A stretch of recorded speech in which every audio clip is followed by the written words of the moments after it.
Good evening. It is the Earthmaster back here on this Thursday night, August 16th, 2023. It's about 10:31 p.m. here, California time.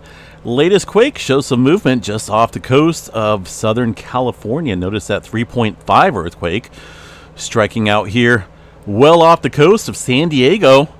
This has kind of been an ongoing thing out here over the past couple days with elevated seismic activity kicking up here. This is a very shallow earthquake off the coast. It looks like it did show up here on the Southern California station Barrett. That's a station I have right there.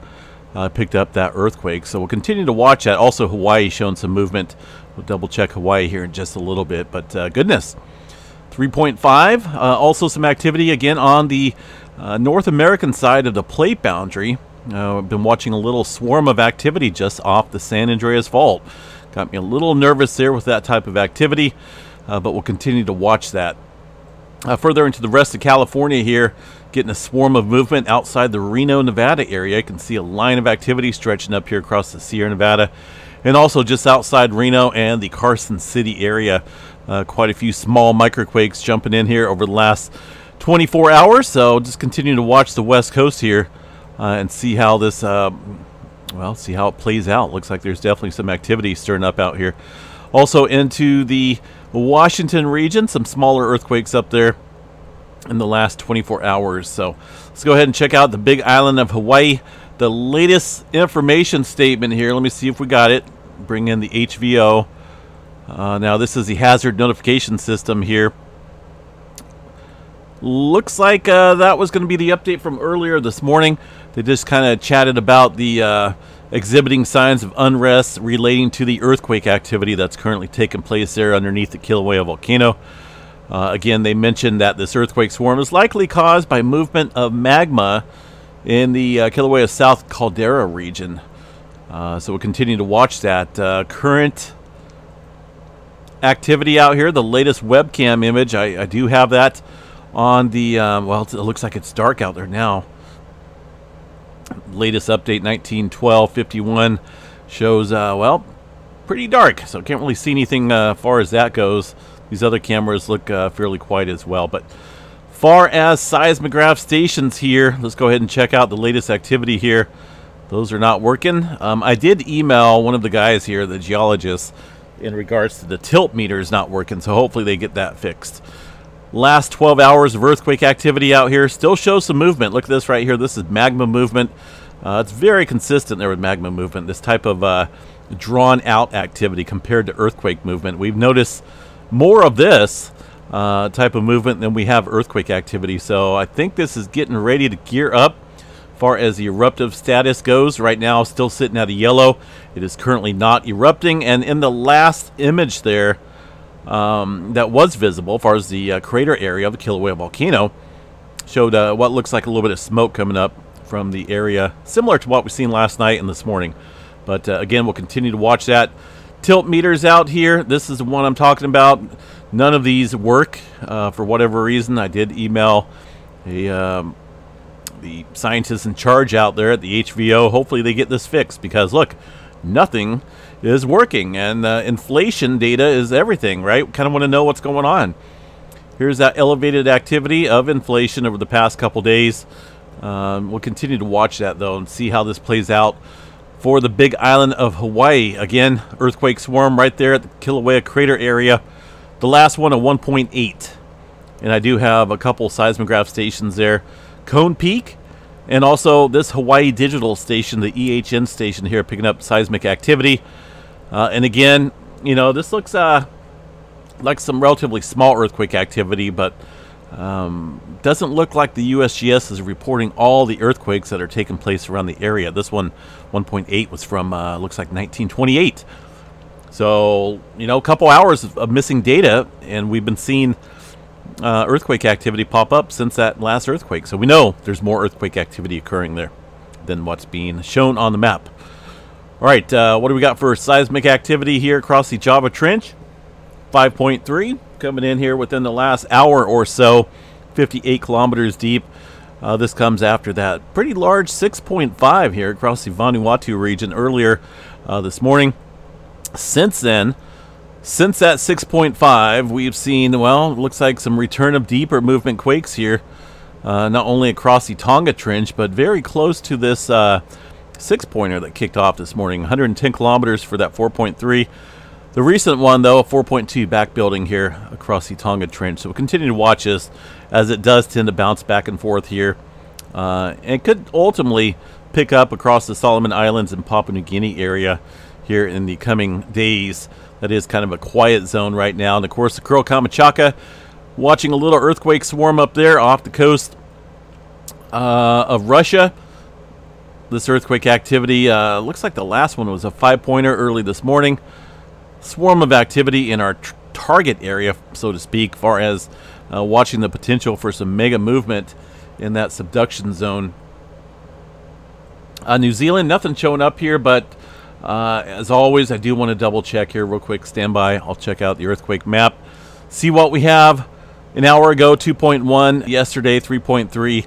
Doesn't look like there's a whole lot of activity stirring up out here across New Zealand for now. The latest information here on the earthquake drums should verify that. There is the 6.5 that struck earlier this morning, it looks like. That is going to show up, right, pretty nicely here across New Zealand because it's well, it's definitely within the area. Seismic activity can show up thousands of miles away. Yeah, but aside from that, just that 3-pointer from last night, looks like. All right, let's see what else we got here for the region. Not a whole lot going on through the rest of the states here. Give a quick glance at Yellowstone National Park. And this is going to be that super volcano up in Wyoming. Not a whole lot of data coming in here. As far as earthquake activity goes, it looks pretty calm for the most part. Maybe a handful of smaller, very small spikes, but that's about it. Tremor map here tonight. Cascadia tremor. Looking at 102 epicenters here just outside of Seattle. This is the roughly about the northern end or mid-northern end here of the Cascadia subduction zone. All right, anything else going on here across the Mediterranean? Let's check the EMSC model. See what we have. A couple smaller quakes, it looks like, around Turkey, including a 0.2 that's coming in. That's a very small microquake, but either way, around the Turkey area. And as far as the Atlantic goes, it looks pretty calm. Not a whole lot of earthquake activity out here across this area of the globe. Some movement down in Puerto Rico, looks like. Let's go ahead and zoom in here real quick. Got a 4.5 earthquake striking here right on the Puerto Rico Trench. Goodness. This is the area that did see, oh, they've seen a handful of smaller quakes here. I'm pretty certain that it's been over the last 30 days. I think it was back in early July or late June. Seen a swarm of activity up here. Keep an eye on that because this region here is another area that's capable of producing some large damaging earthquakes. And it's been a little while. We've been pretty fortunate enough to not see any activity there recently. But we'll continue to watch Southern California. Of course, we got this big-time rain producer coming in, hurricane. Of course, it'll be a tropical storm by the time it makes landfall here. Going to get to the weather in just a second. Double-check space weather activity. See what we got going on here as far as the solar sunspots. This is the older image. We'll double-check the newest image here, the magnetogram image. And, you know, there's a couple sunspots up here on the northern hemisphere of the sun that are just there. They're pretty big, but they're not complex. So those are pretty stable up here. Same for this one down here. Couple different cores that look pretty massive, but they're not all dynamic in terms of complexity.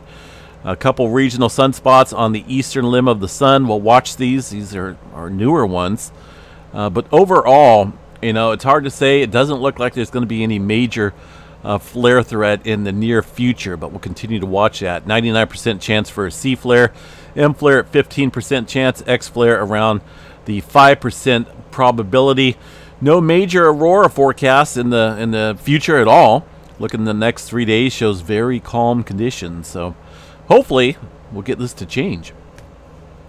All right, so what's going on here with the hurricane? Well, let's see what the latest update is here on the tropics, or at least off the coast here of Mexico. As of 10 p.m. right now, Wednesday night, Tropical Storm Hilary is again just spinning off the coast here of Mexico. It is expected to travel northward into the Southern California area and Baja California region.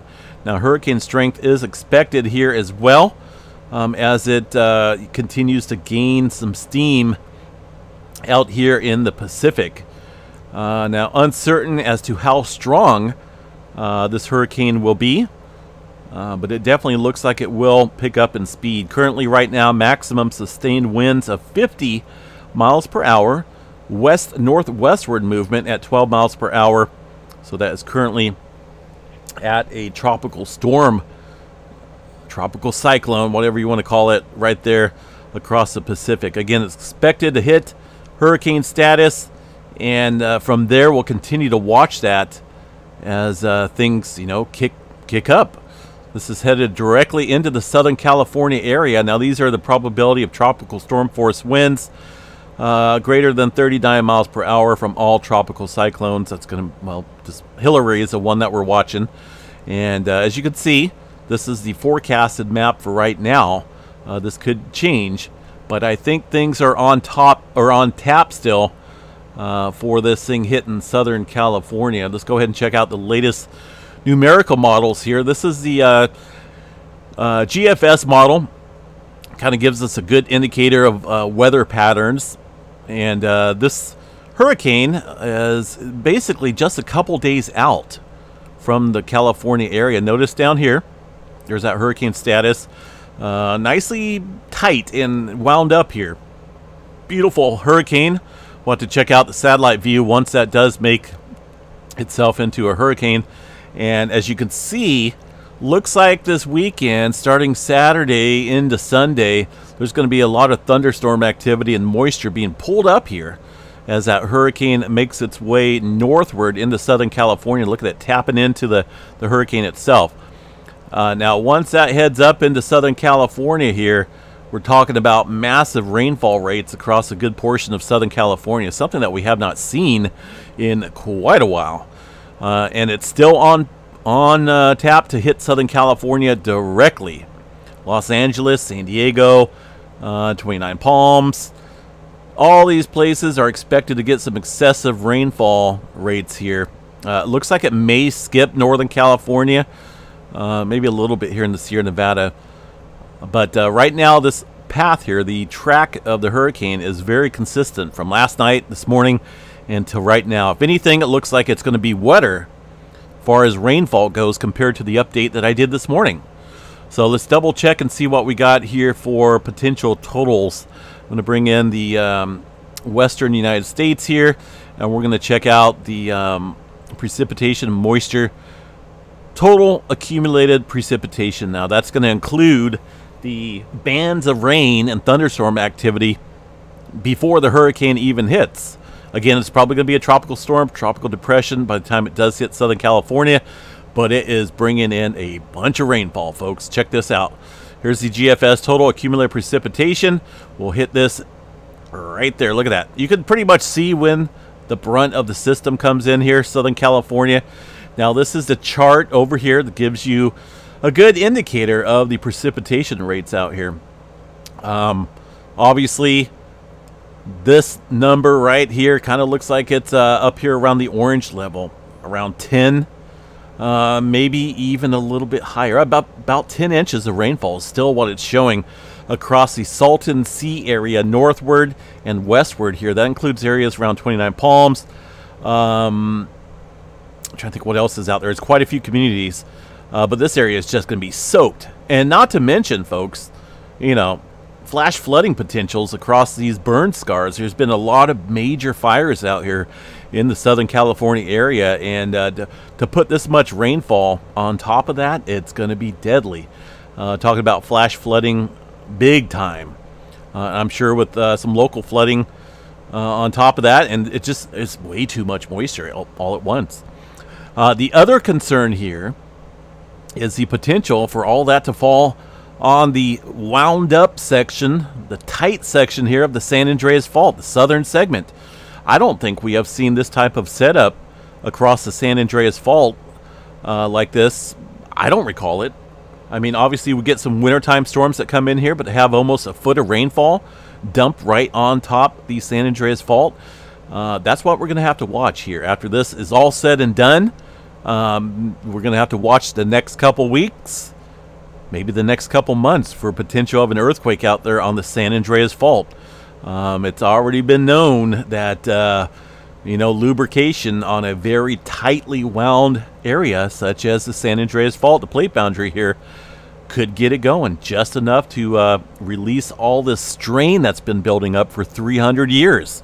That's the last time we've seen a full rupture down here across the southern branch. We're talking about an 8.1.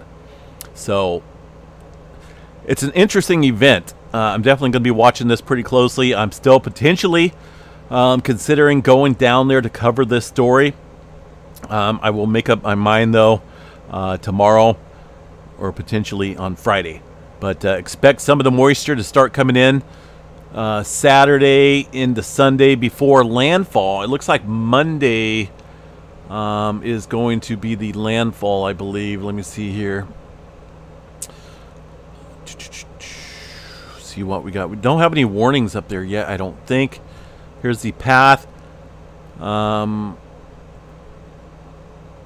Here's the arrival of some of these winds. Looks like Sunday, 8 p.m. Earliest reasonable arrival time of tropical storm force winds.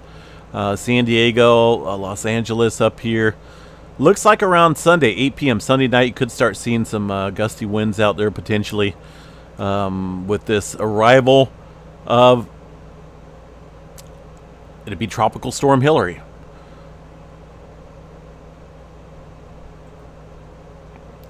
It almost looks like, well, this is a little bit different here from this morning.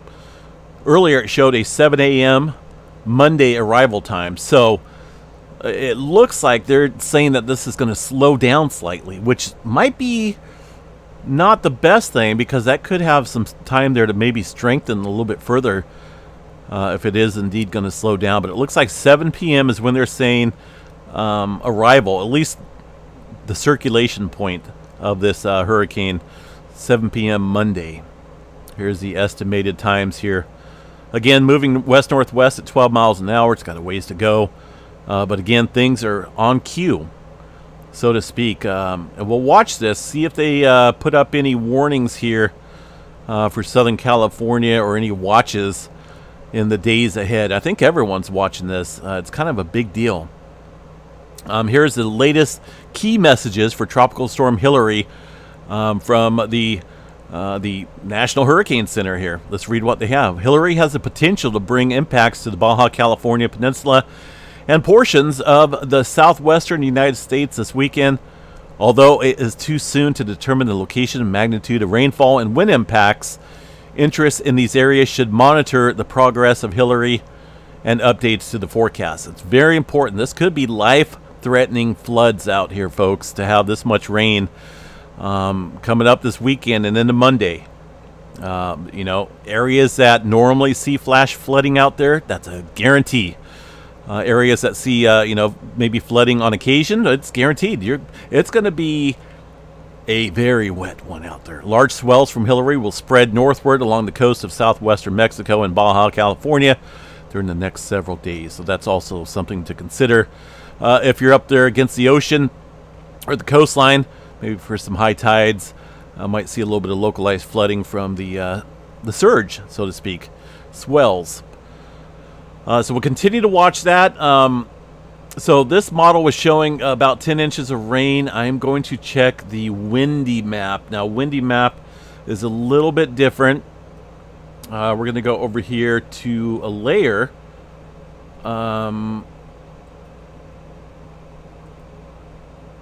Where's my rainfall? Hold on a second here. There's so many. Okay, rain and thunder. Is this what I'm looking for? No. Rain accumulation. Here we go. Here we go. So we're going to put this next 5 days is what they're stating. I think we better... Well, now this is a little interesting here. Look at this model. This is the ECMWF model showing what looks like less precipitation here across that area where I showed you north of Salton Sea, Indio area, 29 Palms, San Bernardino. These areas here were shown about 10 inches of rainfall, right? This model only giving about 2 inches of rainfall here. Now, this is the ECMWF model with the brunt of the moisture traveling up San Francisco coast here and in Central California. Looks like maybe get some rainfall out here in Northern California as well. But that's one weather model. HRR is too far out, or yeah, it's too far out for the HRR model. GFS is the one that I was showing you there, and they're basically stating the same thing compared to tropical tidbits. Most of the moisture, the brunt of the moisture, coming up here across Southern California. Now, this model here is showing about 7 inches of rainfall, which is still a little bit more than that over here. So this one's a little, that's not a good number. This one's a little bit more aggressive in terms of rainfall rates compared to the ECMWF model, the NAM 5KM model. I think that's a little too far out. And this one, I don't really use this one all that often, but it looks like similar to what the GFS models are showing. Most of the brunt of the activity here confined and stretching up Southern California northward into the Sierra before getting pulled out over Nevada. Now, there's a couple different things here that could affect the pressure out here that could pull the hurricane. We all know that hurricanes can kind of come and go, right? So let's take a look at the pressure differences here. High pressure centered over here across the North Dakota area, but we also have to look what's going on in the Pacific. So I'm going to go out here and look at, I want a little bit broader view here. This may be too much, maybe not. High pressure obviously out here in the Pacific. Now, that is a little bit further north and west here than what I seen earlier. That could open the door a little bit more for it to travel up the California coast here, similar to one of those weather models that showed San Francisco getting quite a bit of rainfall. We got low pressure over the Idaho area. Of course, that's going to turn counterclockwise, right? Counterclockwise. High pressure obviously turns the clockwise pattern. So with this type of setup, that could enhance and pull that moisture further over towards the Great Basin area, similar to what the GFS models are showing. See how it just gets sucked up and pulled over that way with the low pressure, leaving a lot of Northern California high and dry, but ultimately hitting Southern California with the brunt of the rainfall. So it's, I don't think we're going to have it tapped down 100% until probably about the day before this thing arrives. So most likely Saturday night, maybe early Sunday morning, we'll have the exact details of where it's going to, or what's going to get hit the hardest, and areas that will probably be underneath some flood warnings or watches here across Southern California. So we'll watch that. You know, these patterns, they can change, but this is only a couple days out. This is not like in a few weeks where things could ultimately, you know, disappear. This is very soon. So you guys have a couple days down there in Southern California to get prepared, and you know, just be ready for some heavy-duty rain, throwing all that on top the San Andreas Fault. I don't think that's a good thing. So this would be a little interesting topic to study and watch very closely, because if we do see a big one following all this rainfall, you know, that only reconfirms scientists' suspicion that you know, rainfall can lubricate the faults, and it doesn't have to go way down below, miles below. The San Andreas Fault can easily rupture below and at the surface, and I think there's enough pressure out there that it may that this may do it. Not a prediction, but it's a theory that all this rainfall could trigger it.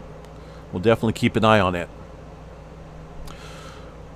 So, yeah, latest information here, you know, you can easily find across the Hurricane Center when it comes to the tropical Storm Hilary. We'll definitely keep an eye on that, folks. All right, let's see what else we got here real quick. Just a real quick recap.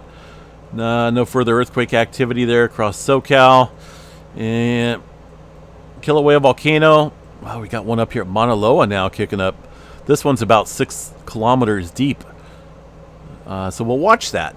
Wouldn't that be something? We start getting the plumbing system, the magma plumbing system down here active underneath Mauna Loa as well, and they both key up. That would be something else. We'll definitely continue to watch this activity out here across the Big Island. All right, folks, I think that's going to be it for right now. I will be continuing to cover this hurricane and tropical storm as it heads towards Southern California. Again, expected around the landfall anyway. Looks like sometime in the day on Monday. But again, there's going to be many advancements of moisture heading into Southern California prior to the arrival of Hurricane Hilary. But yeah, I will be definitely covering it. And again, I'm hoping to make it out there, but it's all dependent on what goes on here tomorrow. I am starting my fall semester on Monday here at college. I just can't, I can't really drop that, but there's some things that may go on that may help me be able to get down there to Southern California to cover this event, because I really want to see and experience this, and of course provide the latest information out there that could save some people's lives in terms of flooding and basically boots on the ground, so to speak. But either way, if you're down there in Southern California, be safe. We'll continue to cover this as always. Regardless if we go down there or not, I'll be working on this all weekend and all Monday as well when I have time. All right, folks, have a good night. We'll catch you guys back here sometime tomorrow. Take care.